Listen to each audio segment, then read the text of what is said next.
The New York Knicks just keep getting worse. The Knicks are coming off a terrible game against the Brooklyn Nets where they blew a 28-point lead in the second half of that game, and just to make things worse, the Knicks actually blew a pretty big lead against the OKC Thunder the game before, and the game before that they blew a huge lead, a 21-point lead in the fourth quarter to the Trailblazers. And on top of that, they blew a 20-plus point lead again to the Los Angeles Lakers a few games back as well. The Knicks are just horrific once they get a 20-plus point lead. But quickly before we get the video started, for those of you who may not know, I'm Juicy Sports. I make opinionative NBA content, and if you guys enjoy videos similar to this, hit that subscribe button, that like button, and that post notification bell. But anyways, let's get into it. Oh yeah, I work with the medics. I'm about to get you injected. I got a couple connections so I can get you prosthetics.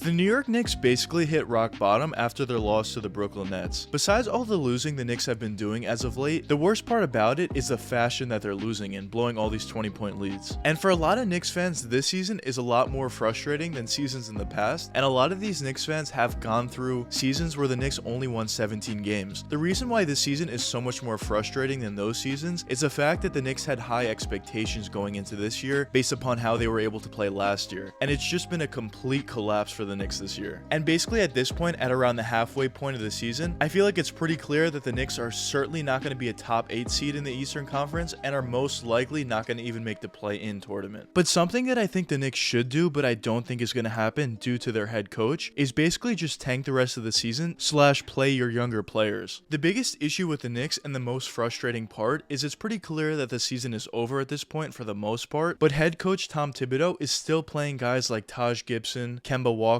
less so Evan Fournier, but him as well I guess you can throw in there, and some other older guys in the roster when he could be playing other guys like Jericho Sims for the minutes that Taj Gibson has been playing, or he could be playing a guy like Miles McBride as a backup point guard, or he could be playing a guy like Cam Reddish a lot more. Now for Cam, he has gotten on the court basically every game since RJ has been out, but that's a critical issue. The only reason that Cam is on the court is because RJ has been out with an injury, and when he has been playing, he's only playing around 8 to 15 minutes per game, which is nothing. When you trade a first round pick for a guy like Cam Reddish, he should be playing a lot more, maybe even be in the starting lineup. Now I understand the mentality of earning all your minutes, and I think that's fair, but at the same time, once the season is over, like it basically is at this point, a guy like that needs to play a lot more, especially when his contract is coming up and you need to see what you have in this guy. And I'm not necessarily saying the veterans that the Knicks are playing are completely terrible. Some of them I think are, honestly. I think a guy like Kemba Walker can have some moments, and he has shown some moments throughout the season, but for the most part I feel like his knees are kind of shot at this point, and he's just not as consistent and clearly not the same player that he was in the past. And I think from the Knicks perspective, the best thing they can do for them and also for him is to buy him out, honestly. Then Kemba could potentially sign with a contender, and the Knicks could play some of their younger guys. Now a guy like Taj Gibson, I think he's been a really good player, honestly, for his role on this team for the past few seasons, and I'm not necessarily saying take Taj Gibson out of the lineup completely because he's not playing well. It's more so I think it would be more beneficial to play a guy like Jericho Sims in the minutes that Taj is getting. Now for Evan Fournier, he's a guy who's kind of up and down, I will admit, but at the same time I think he's a little underrated on what he provides. He still has value to the Knicks in my opinion, but at the same time I wouldn't mind them taking him out of the starting lineup because it's pretty clear that the tandem of him and Kemba just aren't working at all, and maybe give some more minutes to some younger guys as well. I think that's probably the best case scenario and what the Knicks really should do, but I personally, as I mentioned, don't think it's going to happen due to their head coach. Now I don't completely want to bag on Tom Thibodeau because it's pretty clear he's a pretty good coach based on what he was able to do last year with the Knicks roster he had, and also some seasons in the past with the Chicago Bulls, his first season with the Timberwolves. But the biggest gripe and the biggest issue about Tom Thibodeau, besides him playing his players way too many minutes, is the fact that he's so stubborn out there. It took him forever to play a guy like Quentin Grimes, who's been playing fantastic and is exactly the type of player that a guy like Tibbs would really appreciate to have on his team. It seems like he doesn't really give his rookies a chance to get out there on the court, and if they make one mistake, he instantly takes them out. The best example in my opinion is a guy like Obi Toppin. So Obi Toppin, I will admit, hasn't necessarily living up to the expectations that he had going into his career, but at the same time he has shown some flashes, and in my opinion I think he deserves more minutes than he's getting now. Right now he's getting around 15 minutes a game, which is okay, but you would like to see a guy like that get a lot more minutes, especially considering the season is basically over at this point, just to see what you get out of a guy like Obi. And if you want to keep him long term, that's fine, or if you wanted to trade him, at least get him out there on the court and up his trade value if that's the direction you want it to go in. Now, I personally don't think that's the direction the Knicks want to go in, but at the same time, it's always good to grow the value of your young guys in the trade market as well. Now, a guy like Emmanuel Quickly, he's getting a lot more minutes than some of the other guys, but at the same time, he's another one of those players that if he makes a few mistakes out there, he instantly gets pulled out of the game. And honestly, overall for the young guys, I would like to see Thibodeau just trust them a lot more. And even if they make a few mistakes or they're in foul trouble, just trust them out there, leave them in the game a little bit more. And of course, for some of the guys that I mentioned, like Miles McBride, Jericho Sims, get them on the court in general. The season's over at this point. But even though it's pretty clear that this season is a disappointing season for the Knicks, I think long term the Knicks are still headed in the right direction. Now, this is certainly a speed bump for them, but I think long term they are still going in the right direction due to the fact that they have so many good young players on their team, especially RJ Barrett, who's taken a major step this year in my opinion compared to last year, and just in general ever since he's gotten into the NBA, he's been improving each and every season, which is exactly what you want to see. I've seen a bunch of people talk about this, especially Stephen A. Smith, when they said that the Knicks this season are basically at the exact same point that they were before last year or before Leon Rose got to the Knicks. I personally don't agree with this because, as I just mentioned, all the young players the Knicks have on the roster. Even if this season was a disappointing season, the Knicks could easily pivot off some of the older players they have on their team and either trade for some youthful players or maybe go into free agency and try to build a better roster around some of the young guys they have, like RJ Barrett and also Julius Randle as well, if they decide to keep him long term. A lot of the players that I was talking about, especially a guy like Kemba Walker, Alec Burks is another guy, Taj Gibson to an extent as well, all those guys are movable contracts. And although the Knicks weren't able to offload them during the trade deadline this season, with another year under their belt and off their contracts, they're going to be very easy to move. Especially a contract like Alec Burks, I think he's going to be very easy to move. Kemba Walker, I think he's going to be difficult to trade, but at the same time, of course, you can easily just buy him out either at the offseason or maybe during the regular season if they decide to go on that route. For Taj Gibson, I wouldn't mind the Knicks keeping him, honestly. I think he's a fantastic veteran presence to have on this team, and also he has shown the ability to still play at a decently effective level at this point as a backup center, I would say. But I think the Knicks are certainly positioned to get right back on track next season if they do things right. But anyways, let me know what you guys think in the comments. Do you think the Knicks could potentially be headed in the right direction long term, or do you not think so? But anyways, I hope you guys enjoyed the video, and if you did enjoy it, check one of these two videos popping up now, and until the next time, peace out, guys. Oh